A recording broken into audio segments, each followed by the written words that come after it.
Hi guys, आज मैं आपके लिए बैक स्टे टू का पार्ट 12 लेकर आई हूँ। अगर आपने मेरी प्रीवियस वीडियो नहीं देखी है तो प्लीज़ देख लीजिएगा, और अगर आपने मेरे चैनल को सब्सक्राइब नहीं किया है तो ज़रूर कर लीजिएगा। देर किसी भी बात की नहीं हुई है। एपिसोड की शुरुआत में क्यूटी दोनों का हाथ पकड़ कर स्टोर पर लाती है, जहाँ सभी लोग जीवुक का मेकअप करने लग जाते हैं, जिससे ह्यूंग को थोड़ी सी जलन मचने लगती है, तो वो भी जाकर अपना मेकअप करता है। जिसके बाद सभी लोग शूटिंग शुरू करते हैं, जहाँ पर ह्यूंग थोड़ा सा नर्वस हो जाता है, जिस पर जीवुक कहता है कि वो इस स्टोर का मैनेजर बन सकता है। यह सुनकर ह्यूंग को बिल्कुल भी अच्छा नहीं लगता। और जिसके कुछ देर बाद ना क्यूटी जीवुक को डांटती है और कहती है कि तुमसे ज़्यादा अच्छे दिखते हैं ह्यूंग, तुम्हारा उनका तो कोई मुकाबला ही नहीं है। जो कि ह्यूंग भी सुन लेता है और बड़ा ही ज़्यादा खुश होता है। पर क्यूटी ये भी कह देती है कि वो 30 साल के होने वाले हैं और उनकी झुर्री आ रही है, जिसे सुनकर वो तो शर्मिंदा ही हो जाते हैं और गुस्सा भी हो जाते हैं। इसके बाद ना जीवुक और क्यूटी दोनों ही बात कर रहे होते हैं, जहाँ पर ह्यूंग अपना मस्त सा हेयर स्टाइल चेंज करके आता है और उसे इशारों में बातें करने लग जाता है, जो कि बेचारे जीवुक को कुछ भी समझ ही नहीं आता है। ह्यूंग अपनी नई रेसिपी का शूट करवाता है, जिस पर मिस्टर बेई गुस्सा हो जाते हैं और ह्यूंग को बात करने का मौका ही नहीं देते हैं, जिस पर ह्यूंग उन्हें करारा जवाब देता है कि ये आपका हेड ऑफिस नहीं है, इस ब्रांच का ओनर मैं हूँ। जिस पर वो शूटिंग रोकने को कहते हैं, जहाँ पर क्यूटी को भी बहुत ज़्यादा गुस्सा आ जाता है और वो उन्हें बहुत खरी खोटी सुनाती है। जिसके बाद तो भाई वो अपने आप ही लाइन पर आ जाते हैं और ये बहुत ही ज़्यादा फनी सीन हो जाता है। क्यूटी से कहता है कि तुमने बहुत ही ज़्यादा अच्छा काम किया है, जहाँ इन सब का पता युंजू को भी चल जाता है। इसके बाद क्यूटी और जीवुक दोनों ही स्टोर पर होते हैं, जहाँ वही बच्चा आता है ड्रीम ट्री कार्ड वाला, जो ना ह्यूंग को नहीं देख कर ना रोने लग जाता है, जिस पर ह्यूंग भाग कर आता है और जीवुक और क्यूटी को वहाँ से बाहर भेज देता है और उस बच्चे को सामान देने लग जाता है। वो जिस अंदाज में उसे सामान दे रहा होता है ना, उसे देख कर क्यूटी उससे बहुत ही ज़्यादा इम्प्रेस हो जाती है। पर जीवुक को ये बात बिल्कुल भी अच्छी नहीं लगती है, क्योंकि क्यूटी का ये इम्प्रेस होना वो भी ह्यूंग के लिए। Oh my God. इसके बाद ना युंजू आती है, जो आज जो हुआ उसके लिए वो माफ़ी मांगती है, जिसके लिए ह्यूंग तो कह देता है नहीं नहीं कोई बात नहीं। पर जैसे ही वो झुकने लगता है, वैसे ही क्यूटी उसे पीछे से पकड़कर और कहती है ऐसे दोबारा नहीं होना चाहिए। जिस पर युंजू तो हैरानी हो जाती है, क्यों? अरे क्यूटी ने उसे रोककर उस पर हक जमाया ना, इसलिए वो उसे पकड़कर रूम में ले जाती है और कहती है कि ऐसा दोबारा मत कीजिएगा, आप दोबारा इतनी आसानी से किसी के आगे मत झुकिएगा। जिसकी बात मानते हुए वो कहता है कि ठीक है। वो ये भी कहता है कि मैंने एक अच्छी पार्ट टाइमर को हायर किया है, जिस पर वो कहती है कि आप मुझे अपना गार्डियन एंजल ही मान लीजिए।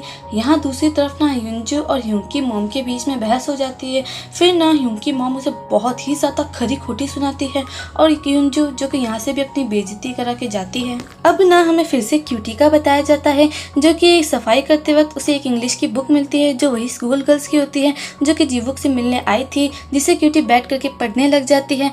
फिर वहाँ पे ह्यूंग भी आता है, जो उसे ऐसे पढ़ते हुए देख करके कहता है कि तुम स्कूल वापस नहीं जाना चाहती हो क्या? जहाँ पर वो कहती है कि वो जीईडी का एग्जाम देगी, जब मेरे पास वक्त होगा तब दे दूंगी और एक स्टोर मैनेजर बन जाऊंगी। ह्यूंग पूछता है कि तुम स्टोर मैनेजर ही क्यों बनना चाहती हो? तो वो कहती है कि आपने जिस तरह से उस बच्चे को सामान दिया था, बीप बीप बीप करते हुए, वैसे ही मुझे भी बनना है। जहाँ ना जीवुक दोनों को हंसते और बातें करते हुए देखता है और सोचता है कि तुम ह्यूंग को देखकर ही हमेशा स्माइल क्यों करती हो।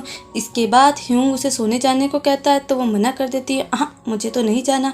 फिर ह्यूंग सोने जाता है, जहाँ बाहर उसे जीवुक मिल जाता है, तो उससे बात करने लग जाता है। जहाँ बातों ही बातों में जीवुक को पता चलता है कि ह्यूंग सोने जा रहा है, तो वो कहता है कि मैं शॉप में रुक जाऊँगा। जिसके बाद तो फिर वो एक लम्हा भी नहीं रुकता है, वो कहता है कि नहीं मैं तो नहीं जा रहा हूँ सोने। और फिर वो दोनों ही एक साथ शॉप पे घुस जाते हैं और कहने लगते हैं कि नहीं मैं रुकूंगा शॉप में, नहीं मैं रुकूंगा शॉप में।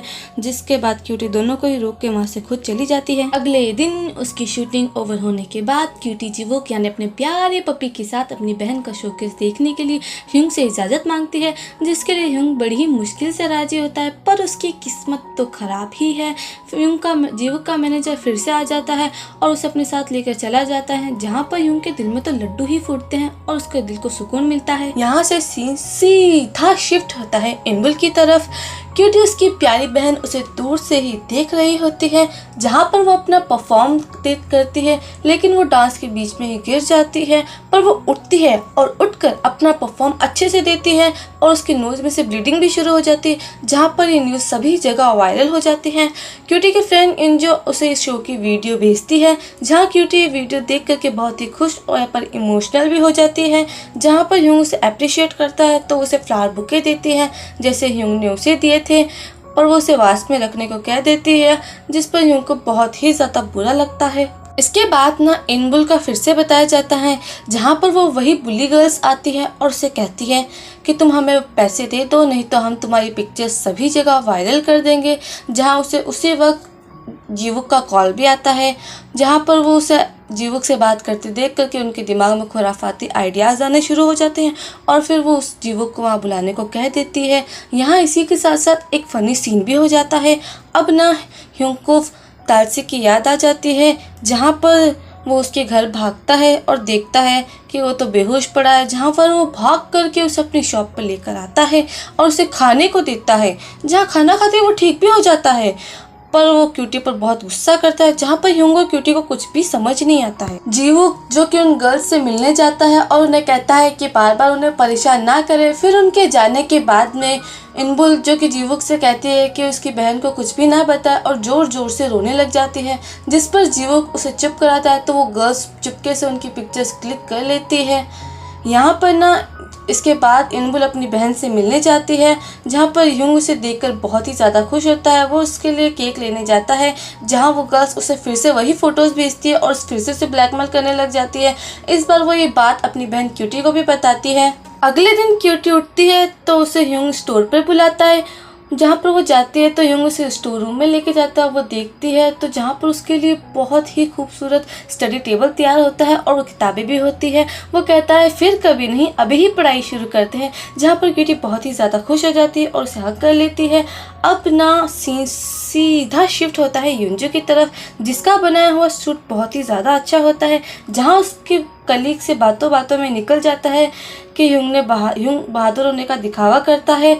जहाँ पर युंजू अपना पुराना केस वापस चेक करती है, जहाँ पर उसे कलीग को बुलाती है और सारी सच्चाई भी पूछती है, जहाँ पर उसे पता चलता है कि ह्यूंग ने उसकी जॉब युंजू की वजह से छोड़ी थी, क्योंकि वो किसी केस में फंस गई थी और वो उसे बचाने के लिए उसकी जॉब छोड़ दी, जिसे जानकर युंजू को बहुत ही ज़्यादा बुरा लगता है। ह्यूंग शॉप के पास आता है और कहता है कि आज वो क्यूटी को बहुत ही ज़्यादा अच्छी तरीके से पढ़ाएगा।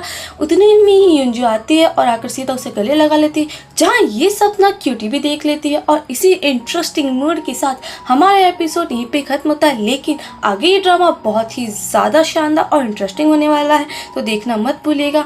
Thanks for watching.